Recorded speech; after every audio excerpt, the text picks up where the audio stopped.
They're talking about maybe having a lockout next year.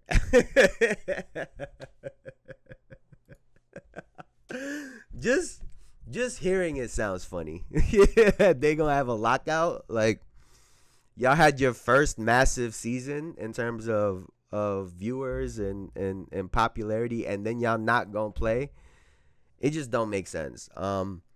I think Angel Reese was talking about we not gonna play if the demands aren't met. Listen here, Angel Reese, and I think you're good for the WNBA. I think you're good for the WNBA. You and maybe a handful of other women could afford to not play next year.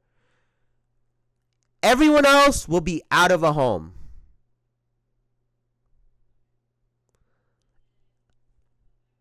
Like,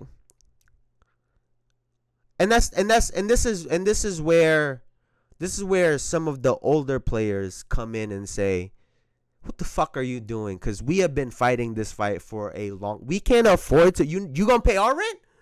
You gonna pay our mortgage? Like, how does that work? Because because you can afford to do it, don't mean everybody else can do it.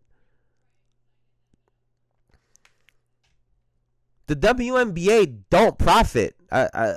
They don't profit. So what are they gonna give you?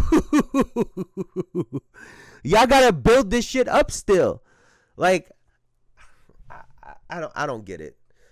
I don't get it. Could they benefit from potentially, maybe if they hold out for a couple weeks, we get to see some lockout games like we did in the NBA. Could they benefit from the views and some of that content? I think in a way it could, if they do it right.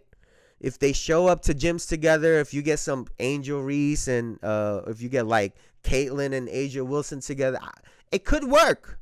It could. But I don't know if I have full faith that they'll actually do that properly so that they can benefit off of that. Because like I said, a lot of these women have to go play in other leagues because their one salary can't do it. Angel Reese was the same person that said her WNBA check couldn't pay her rent. What you think is happening to everybody else? We're just over 20 years of this league. That's really young. And the reality for Angel Reese, Caitlin Clark, and all of these women, right? The work that y'all do now, the road that y'all pave now, y'all are not going to be the ones that benefit from it at the end of the day. It's going to be future players that are going to be the ones with the 10, 15, 20, 30 million dollar a year contracts. It's not going to be y'all. That's how it's always been.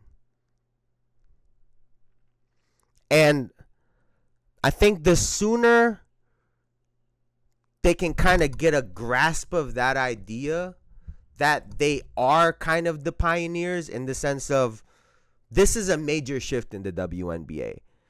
The arrival of Caitlin Clark and Angel Reese are massive.